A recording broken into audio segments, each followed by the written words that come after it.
안녕하세요 여러분, 달려라 병원의 이수연입니다. 제 외래에 어깨에 돌이 생겼다고 찾아오시는 분들이 간혹 계십니다. 어깨에 생기는 돌, 석회는 왜 생기고 또 생겼을 때 어떻게 치료받아야 되는지 여러분들께서 궁금하시는 것 위주로 오늘은 석회성 권염에 대해서 설명해 드리도록 하겠습니다.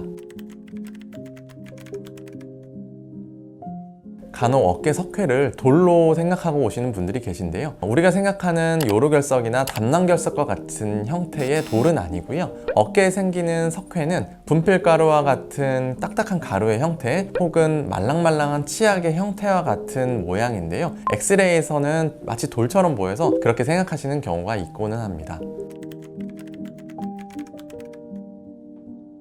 아직까지 명확하게 밝혀진 바는 없습니다. 여러 가지 가설이 있기는 한데요, 노화에 따른 퇴행 변화로 세포 변성이 생기면서 생긴다는 썰도 있고요, 아니면 산소 부족에 따른 압력 변화로 생긴다고 보는 썰도 있습니다. 석회가 발생하는 단계는 크게 세 단계로 구분을 합니다. 석회 전기, 석회화 기, 그리고 석회화 후기인데요, 먼저 석회화 전기는 석회가 아직 생성되지는 않았고 석회를 만드는 세포들이 모이는 시기로 아직 증상은 없는 단계입니다. 두 번째 석회화기는 석회가 형성되는 시기, 마지막 석회화 후기는 석회는 없어지고 빈 공간이 생기는 것을 복원하는 단계입니다. 제일 중요한 것은 가운데 있는 석회화기인데요, 석회화기는 크게 형성기와 흡수기 두 단계로 나눌 수가 있습니다. 형성기는 석회가 형성되는 단계예요. 그래서 딱딱한 분필가루 같은 형상의 석회가 생기기 시작하고 이때는 아직 증상으로 명확하게 드러나지는 않는 시기입니다. 반대로 흡수기는 딱딱하게 형성됐던 석회가 말랑말랑해지며 부드러워지며 흡수되는 시기로 석회 흡수를 위해서 주변에 혈관이 형성되고 여러 가지 세포들이 들어오면서 석회를 녹이는 반응이 일어나게 됩니다. 그래서 이때 가장 염증이 심하고 그 염증으로 인한 통증도 가장 심한 단계라고 할 수 있습니다.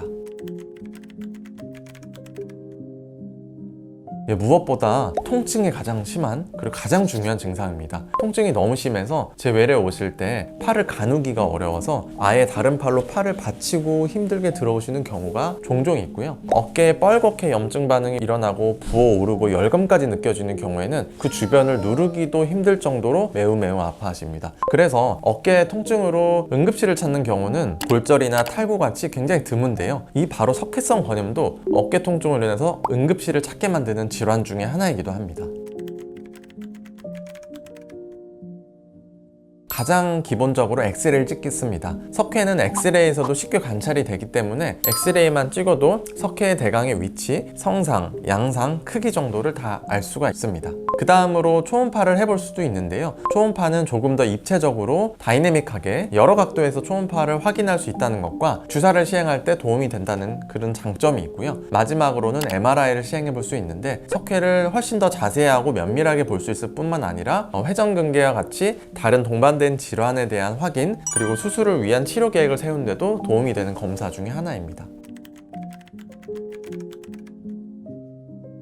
치료의 가장 큰 목적은 통증을 줄이는 것, 그리고 운동을 개선시키는 것이라고 할 수 있습니다. 우선적으로 보존적 치료를 하게 되고요, 급성 통증기에는 먹는 약이나 스테로이드 주사를 통해서 통증이 많이 가라앉을 수 있습니다. 하지만 만약에 이런 보존적 치료에도 통증이 잘 가라앉지 않는 경우에는 동반되어 있는 다른 병변을 치료하기 위한 목적과 석회 자체를 치료하기 위한 목적 등을 바탕으로 수술적인 치료도 고려해 볼 수가 있겠습니다. 그런데 사실 대부분의 환자분들은 보존적 치료로 좋은 결과를 얻을 수가 있게 됩니다. 먼저 먹는 약을 드시게 되고요, 그런 걸로도 효과가 없을 때에는 초음파를 보면서 스테로이드 주사를 놓게 됩니다. 초음파를 보면 가장 염증이 심한 석회 주변에 스테로이드를 직접 주입할 수 있기 때문에 효과적인 방법 중에 하나이고요, 스테로이드 주사 후에 대개는 통증이 많이 줄어들게 됩니다. 만약 통증이 심하지 않은 경우라면 초음파를 보면서 주사 바늘을 이용한 석회 천자술 또는 석회 흡인술을 해볼 수 있는데요, 석회 자체가 말랑말랑한 형태라면 주사 바늘로 석회를 찌른 뒤에 석회를 흡인해 볼 수가 있습니다. 하지만 석회가 단단한 형태라면 이런 흡인술은 조금 어렵고요, 석회 주변에 바늘로 구멍을 여러 군데 뚫어서 석회가 조금 말랑해지고 흡수되기 편하게 용이하게 바꾸는 시술을 해볼 수가 있습니다.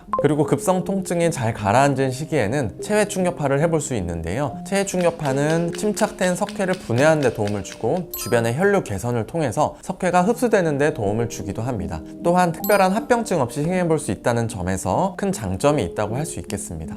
다만 통증이 심한 급성 통증기에는 충격을 주는 체충격파요법은 통증을 더 악화시킬 수 있기 때문에 이 시기에는 피하는 것이 좋습니다. 그리고 통증으로 어깨 움직임이 제한된 시기가 길어지게 되다 보면은 어깨 강직이 동반될 수 있는데요. 이렇게 뻣뻣하게 굳은 어깨를 풀어주어 어깨 움직임을 조금 개선시켜주는 운동 재활 치료를 병행함으로써 어깨 강직을 해소하고 운동 개선을 도모하게 됩니다. 앞서 말씀드린 여러 가지 보존적 치료를 했음에도 통증이 좋아지지 않거나 악화되는 경우에는 수술을 고려해 볼 수 있는데요. 수술은 이제 석회를 직접 관절 내시경으로 보면서 직접 제거하고 흡인해낼 수 있다는 점이 장점이고요. 그리고 동반되어 있는 여러 가지 어깨 병변이 있다면 이것도 같이 함께 손볼 수 있다는 것이 가장 큰 장점 중에 하나라고 할 수 있습니다. 석회가 보인다고 이것이 모두 어깨 통증의 원인인 것은 아닙니다. 자연스럽게 통증과 증상 없이 석회가 생겼다가 없어지기도 하기 때문인데요. 그래서 증상이 없는 석회는 굳이 치료를 할 필요는 없습니다. 또 반대로 어깨 통증이 있는데 엑스레이 상에서 석회가 보인다고 무조건 통증의 원인이 석회인 것은 아닙니다. 통증의 원인이 석회일 때 석회에 대한 치료를 해야 가장 큰 효과를 볼 수 있겠죠. 따라서 무엇보다 중요한 것은 정확한 진단을 하는 것입니다. 그래서 여러분들께 항상 어깨가 불편하고 아프실 때는 어깨 전문가를 먼저 찾아달라고 말씀드리는 거죠. 석회성 건염은 어깨 질환 중에 가장 급격하고 또 가장 심한 통증을 수반하는 질병 중에 하나입니다. 하지만 한편으로는 자가치유성 질환이기도 하기 때문에 각 단계에 맞는 적절한 치료로 좋은 결과를 기대해 볼 수 있습니다. 이상으로 석회성 건염에 대해서 여러분들께서 궁금하시는 내용 위주로 말씀을 드렸고요. 다음에 또 더 도움이 되는 정보를 가지고 찾아뵙도록 하겠습니다. 감사합니다.